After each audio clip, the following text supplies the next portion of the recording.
ఇవి మానవ స్త్రీల లక్షణం అండి. గర్భం ధరించడం, పిల్లల్ని కనడం, పెంచడం ఇదంతా మానవ స్త్రీల లక్షణం. దేవతా స్త్రీలకి ఇది ఉండదు. కానీ అమ్మవారు మమకారానికి లోనై నాకు కుమారుడు ఉంటే బాగుండు, నేను గర్భం ధరిస్తే బాగుండు, నేను 9 నెలలు వాడిని భరిస్తే బాగుండు. మానవ స్త్రీలందరూ ఈ అనుభూతిని పొందుతున్నారు కదా. ప్రసవం అనేది, ఆ పిల్లాన్ని గర్భంతో ధరించడం అనేది, ప్రసవం అనేది ఎంత గొప్ప అనుభూతి. ఆ అనుభూతి మానవ స్త్రీలందరికీ ఉంది కదా, నాకెందుకు ఉండదు అని శివుణ్ణి అడిగింది. ఖచ్చితంగా దేవీ భాగవతంలో ఉందా కదా. నాకు పిల్లాన్ని కనాలని ఉంది, నాకు పిల్లాన్ని కనాలని ఉంది అంటే ఆయన చెప్పాడు, ఇది తప్పు, ఇది ఆలోచన పెట్టుకోకూడదు, కావాలంటే నీ సహస్రనామాలు నువ్వే చదువుకో. నిశ్చింత నిరహంకార నిర్మోహ మోహనాశని నిర్మమ మమతాహంత్రి నిష్పాప పాపనాశని. నిన్ను గురించి లోకమంతా కీర్తిస్తున్నారు. అమ్మవారికి ఎటువంటి చింత ఉండదు కాబట్టి అహంకారం కూడా ఉండదు, అమ్మవారికి ఎటువంటి మోహము ఉండదు కాబట్టి మోహాన్ని నశింపజేస్తూ, మనం వ్యామోహం అంతా పుత్రుల మీదే కదండి. ఎన్ని కోట్లు మనం సంపాదించినా మన కోసమా? కోట్లు సంపాదించిన వాళ్ళు ఎవరినైనా మీరు గమనించండి, 2 పూట్ల భోజనం చేయరు, కనీసం 2వ పూట చపాతి తింటే అరగదు, 1 పూటే అన్నం.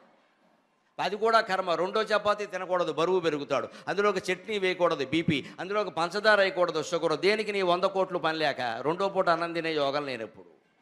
ఈ ఆస్తులన్నీ దేనికి? అనవసరం కదా వ్యవహారం. పైగా ఒక్క చపాతీ కోసం 100 కోట్లు ఎందుకండి? ఎంత ధరలు పెరిగినా ఇండియాలో ఒక్క చపాతీ 100 కోట్లు అవ్వలేదు, ఇంకా చాలా తక్కువలోనే ఉన్నాయి. అవసరం లేదు, అంత డబ్బు అవసరం లేదు. మనం ఎందుకు సంపాదిస్తాం తెలుసా? మమకారం, వ్యామోహం. ఇదంతా నా పిల్లలకి ఇవ్వాలి, ఇదంతా నా పిల్లలకి ఇవ్వాలి, నా పిల్లలే నా వాళ్ళు, నేను, నా భార్య, నా పిల్లలు, నా కుటుంబం, మిగిలిన వాళ్ళు ఏమైపోయినా సరే వీళ్ళే నాకు ముఖ్యం, వాళ్ళకి ఇవ్వాలి, వాళ్ళకి ఇవ్వాలి, వాళ్ళకి ఇవ్వాలి. ఈ తాపత్రయం మనకుంటుంది. అమ్మవారికి కూడా ఇదే ఉంటే అలాగా వాళ్ళు దేవతలు ఎలా అవుతారు? నిర్మమ మమతాహంత్రి. అమ్మా నీకు మమకారం లేదు, ఉన్న మమకారాన్ని తెంచుతావు. నిర్మోహ మోహనాశని, నీకు మోహం లేదు, మోహాన్ని పోగొడతావు. ఇది అమ్మవారి లక్షణం కదండి.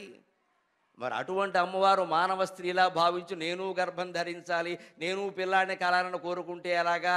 అందుకే శివుడు ఎత్తుకు పై ఎత్తు వేశాడు. కానీ భార్య కోరినప్పుడు అంగీకరించడం భర్త ధర్మం. ఎంత చెప్పినా వినకుండా నాకు గర్భం ధరించాలనుంది, నాకు గర్భం ధరించాలనుంది అంటే సరే అన్నాడు ఆయన. ఎందుకని? చెప్పినా వినరు, చెప్పిన మాట వినని వాళ్ళనే భార్య అంటారు. జరుగుతుంది. ఇంకొక భయంకరమైన కష్టం వచ్చింది ఆయన జీవితంలో, పుట్టగానే వచ్చింది. చాలామందికి తెలియని విషయం. పార్వతీదేవి స్నానం చేస్తోంది, అక్కడేదో నలుగుపిండి ఉంది, ఒంటికి రాసుకునేది. అదేదో దాంతో ఆవిడ బొమ్మ చేసింది, దానికి ఆవిడ ప్రాణం పోసింది. అందుకని వినాయకుడు పుట్టాడు.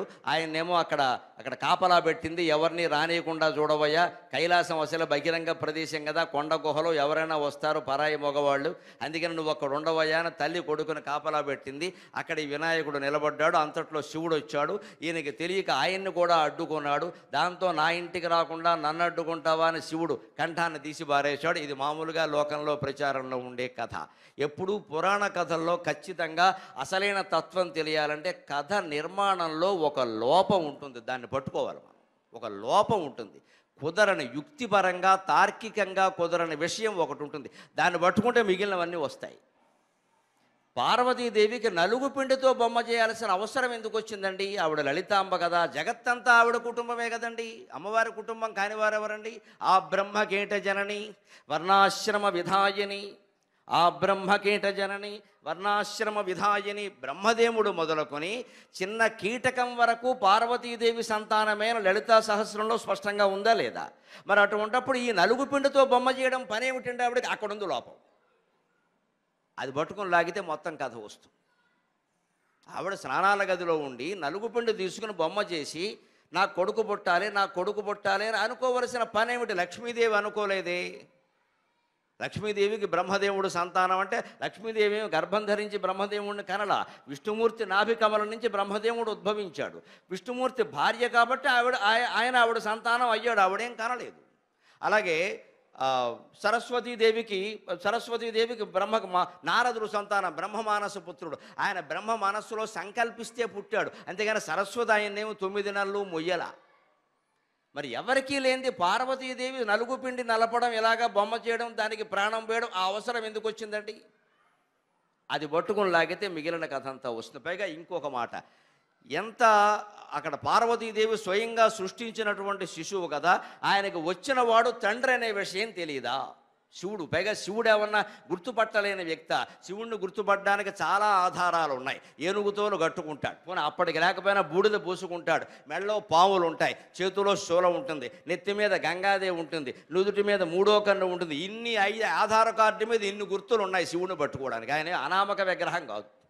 పోనీ మరో దేవుడు ఎవరన్నా అయితే గుర్తుపట్టలేరేమో అనుకోవచ్చు. శివుణ్ణి గుర్తుపట్టడానికి చాలా విశేషాలు ఉన్నాయి. అన్ని ఎదురుగా కనపడుతుంటే శివుణ్ణి లోపలికి రానియడ. పైగా పార్వతీదేవి ఎవరిని లోపలికి రానియద్దు అంటే భర్తను కూడా రానియద్దు అని అర్థమా? నిజంగానే మన ఇళ్లల్లో ఎప్పుడైనా తండ్రి వీధిలో గడితే తల్లి ఏదైనా స్నానానికో మరో అవసరానికో లోపల ఉంటే, ఒరే పిల్లాడిని లోపల కాస్త చూస్తూ కూర్చోరా, గుమ్మం దగ్గర ఉండరా, ఎవరూ రాకుండా చూడరా అంటే మీ నాన్న కూడా రాకుండా చూడమనా? అంత అనౌచిత్యంగా వినాయకుడు ప్రవర్తిస్తాడా? అంత పోని ప్రవర్తించాడని అనుకుందాం. పిల్లాడు చిన్నపిల్లాడు కాబట్టి అజ్ఞానంతో చేశాడని అనుకుందాం. శివుడికి ఏమాత్రమో దయ లేకుండా, దాక్షిణ్యం లేకుండా ఆయన తన కుమారుడు అనే విషయం పార్వతీదేవి చేసి ఉంటుందనే విషయం ఈయనకి తెలియదా? ఈయన ఏమీ తెలియకుండా శూలం పెట్టి మొత్తం కంఠం ఉత్తరిస్తాడా? ఇది జరిగే పనేనా? ఈ కథలో లోపాలు కనపడ్డంలా కాస్త జ్ఞానం ఉపయోగించి భగవంతుడి మీద భక్తితో, స్వామి నాకు ఇందులో ఏదో కనబడుతోంది, నాకు అర్థం కావట్లా అని ఆలోచిస్తే, ఆ తాపత్రయం పడితే భగవంతుడు మనకి దానికి తగిన సమాధానం ఎక్కడో అక్కడ దొరికేలా చేస్తాడు. నాకు 2 ఏళ్ల క్రితం ఈ కథ పట్ల ఇదే అనుమానం వచ్చి, ఇది కాదు, ఇది కాదు, ఇది కాదు, దీనికి ఏదో ఉంటుంది మూలం అంటే, ఆశ్చర్యకరంగా దేవీ భాగవతంలో సమాధానం దొరికింది. వాస్తవమైన కథ అది కాదు. పార్వతీదేవి మానవ స్త్రీలాగా ఆలోచించింది. తాను గర్భం ధరించాలి, 9 నెలలు గర్భంలో పిల్లాడిని మొయ్యాలి, పిల్లాడిని కనాలి. ఇది దేవతా స్త్రీల లక్షణం కాదు. దేవతా స్త్రీలు ఎవరూ గర్భం ధరించరు. లక్ష్మీదేవి గర్భం ధరించదు, సరస్వతీదేవి గర్భం ధరించదు, ఇంద్రుడు భార్య శచీదేవి గర్భం ధరించదు, రంభ గర్భం ధరించదు, ఊర్వశి గర్భం ధరించదు. మనకి మళ్ళీ ఆసుపత్రుల్లో ఉండడం, 9 నెలలు ప్రెగ్నెన్సీకి సెలవు ఇవ్వడం. తమిళనాడు ప్రభుత్వం వారు 9 నెలలు సెలవిస్తామని చెప్పారట జయలలిత గారి. పాపం ఎంత ఔదార్యం కలిగిన ముఖ్యమంత్రో. మానవుల మనస్తత్వాలు వాళ్ళకి తెలియవు. అందుకే మర్నాడు ఈనాడు పత్రికలో శ్రీధర బ్రహ్మాండమైన కార్టూన్ వేశాడు. ఒక ఆవిడ పిల్లాన్ని చేత్తో పట్టుకుంది, మళ్ళీ కడుపుతో ఉంది. ఏమిటని అడిగితే 9 నెలలు అయిపోయిందంటే మళ్ళీ ఇప్పుడు 3వ నెల అన్నారు. ఇలాగా ఉంటాయి ఇటువంటి సెలవులు పెడితే ఖచ్చితంగా. ఇంక వాళ్ళు ఉద్యోగం చేయరు, ఇంక పిల్లల్ని కంటూనే ఉంటారు. ఇంకా ఇవి మానవ స్త్రీల లక్షణం అండి. గర్భం ధరించడం, పిల్లల్ని కనడం, పెంచడం, ఇదంతా మానవ స్త్రీల లక్షణం. దేవతా స్త్రీలకి ఇది ఉండదు. కానీ అమ్మవారు మమకారానికి లోనై, నాకు కుమారుడు ఉంటే బాగుండు, నేను గర్భం ధరిస్తే బాగుండు, నేను 9 నెలలు వాడిని భరిస్తే బాగుండు. మానవ స్త్రీలందరూ ఈ అనుభూతిని పొందుతున్నారు కదా. ప్రసవం అనేది, ఆ పిల్లాన్ని గర్భంతో ధరించడం అనేది, ప్రసవం అనేది ఎంత గొప్ప అనుభూతి. ఆ అనుభూతి మానవ స్త్రీలందరికీ ఉంది కదా, నాకెందుకు ఉండదు అని శివుణ్ణి అడిగింది. ఖచ్చితంగా దేవీ భాగవతంలో ఉందా కదా. నాకు పిల్లాన్ని కనాలని ఉంది, నాకు పిల్లాన్ని కనాలని ఉంది అంటే ఆయన చెప్పాడు, ఇది తప్పు, ఇది ఆలోచన పెట్టుకోకూడదు. కావాలంటే నీ సహస్రనామాలు నువ్వే చదువుకో. నిశ్చింత నిరహంకార నిర్మోహ మోహనాశని నిర్మమ మమతాహంత్రి నిష్పాప పాపనాశని. నిన్ను గురించి లోకమంతా కీర్తిస్తున్నారు. అమ్మవారికి ఎటువంటి చింత ఉండదు కాబట్టి అహంకారం కూడా ఉండదు. అమ్మవారికి ఎటువంటి మోహము ఉండదు కాబట్టి మోహాన్ని నశింపజేస్తూ, మనం వ్యామోహం అంతా పుత్రుల మీదే కదండి. ఎన్ని కోట్లు మనం సంపాదించినా మన కోసమా? కోట్లు సంపాదించిన వాళ్ళు ఎవరినైనా మీరు గమనించండి, 2 పూట్ల భోజనం చేయరు. కనీసం 2వ పూట చపాతీ తింటే అరగదు, 1 పూటే అన్నం. అది కూడా కర్మ. 2వ చపాతీ తినకూడదు, బరువు పెరుగుతాడు. అందులో ఒక చట్నీ వేయకూడదు, బీపీ. అందులో ఒక పంచదార వేయకూడదు, షుగర్. దేనికి నీ 100 కోట్లు పని లేక 2వ పూట అన్నం తినే యోగం లేనప్పుడు. ఈ ఆస్తులన్నీ దేనికి? అనవసరం కదా వ్యవహారం. పైగా 1 చపాతీ కోసం 100 కోట్లు ఎందుకండి? ఎంత ధరలు పెరిగినా ఇండియాలో 1 చపాతీ 100 కోట్లు అవ్వలేదు. ఇంకా చాలా తక్కువలోనే ఉన్నాయి. అవసరం లేదు, అంత డబ్బు అవసరం లేదు. మనం ఎందుకు సంపాదిస్తాం తెలుసా?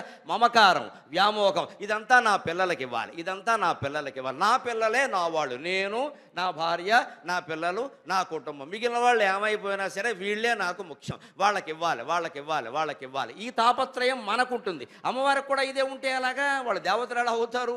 నిర్మమ మమతాహంత్రి. అమ్మా నీకు మమకారం లేదు, ఉన్న మమకారాన్ని తెంచుతావు. నిర్మోహ మోహనాశని, నీకు మోహం లేదు, మోహాన్ని పోగొడతావు. ఇది అమ్మవారి లక్షణం కదండి. మరి అటువంటి అమ్మవారు మానవ స్త్రీలా భావించి నేను గర్భం ధరించాలి, నేను పిల్లాడిని కలాలని కోరుకుంటే ఎలాగా? అందుకే శివుడు ఎత్తుకు పై ఎత్తు వేశాడు. కానీ భార్య కోరినప్పుడు అంగీకరించడం భర్త ధర్మం. ఎంత చెప్పినా వినకుండా నాకు గర్భం ధరించాలనుంది, నాకు గర్భం ధరించాలనుంది అంటే సరే అన్నాడు ఆయన. ఎందుకని? చెప్పినా వినరు. చెప్పిన మాట వినని వాళ్ళనే భార్య అంటారు. చెప్పిన మాట విన్నట్టు నటించేవాడిని భర్త అంటారు. పెద్ద తేడా.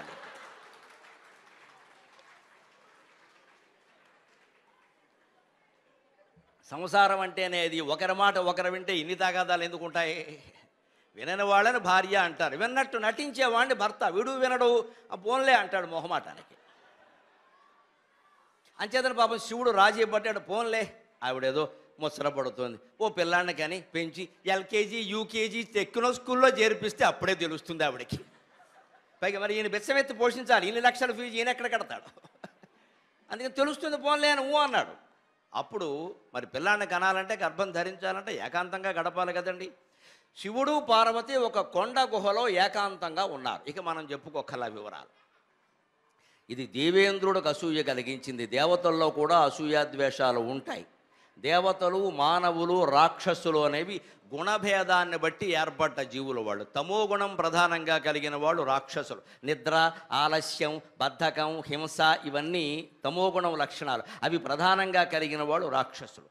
రజోగుణం ప్రధానంగా కలిగిన వాళ్ళు మానవులు. అంటే పోటీ పడ్డం, పంతాలు, పట్టింపులు, కక్షలు, కార్పణ్యాలు, ఇదే రజోగుణం. ఈ రజోగుణం మనకి ఎంతసేపు మన గురించి ఆలోచన కాదు. వాళ్ళ కారు ఉంది, నాకు లేదు. వాళ్ళ పిల్లాడు ఫస్ట్ వచ్చాడు, మా పిల్లాడు ఫస్ట్ రాలా. వాళ్ళ అమ్మాయికి మంచి సంబంధం వచ్చింది, మా అమ్మాయికి మంచి సంబంధం రాలా. అంటే వాళ్ళ అమ్మాయికి అంత గొప్ప సంబంధం రాకపోతే మనకేం గొడవ లేదు.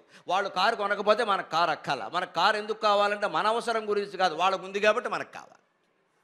ఇది మానవుల లక్షణం అండి. దీన్ని రజోగుణం అంటారు. ఈ రజోగుణం ప్రధానంగా కలిగిన వాళ్ళు మానవులు. దేవతలు అలా కాదు, సత్వగుణం ప్రధానంగా ఉంటారు. వాళ్ళు శాంతంగా ఉంటారు. ఈ కోరికలన్నీ వాళ్ళకు ఉండవు. ఉన్నదాంతోనే సంతృప్తిగా ఉంటారు. మనం ఆ దైవత్వాన్ని పొందాలి, సత్వగుణాన్ని సాధించాలి. అలా సాధించవలసినటువంటి దేవతలు, దేవేంద్రుడు వాళ్ళలో కూడా ఆ సత్వగుణమే ఒక్కోసారి అహంకారానికి దారితీస్తుంది. నేనే ధర్మాత్ముడు. లోకంలో మంచి గుణాలు ఉన్న వాళ్ళు చాలామంది ఉంటారు. దాన ధర్మాలు చేస్తారు, గుళ్ళు కట్టిస్తారు, బళ్ళు కట్టిస్తారు, చెరువులు తవ్విస్తారు, అన్నీ చేస్తారు, విద్యాదానం చేస్తారు, దాన ధర్మాలు చేస్తారు. కానీ చాలా గర్వం ఉంటుంది మనస్సులో. నేనే చేశానండి, ఇంకెవరూ చేయలేదండి, అసలు ఈ ఊళ్ళో మొత్తం నేనేనండి, అన్నీ నేనే కట్టించా. ఇదే సాత్విక అహంకారం అంటారు.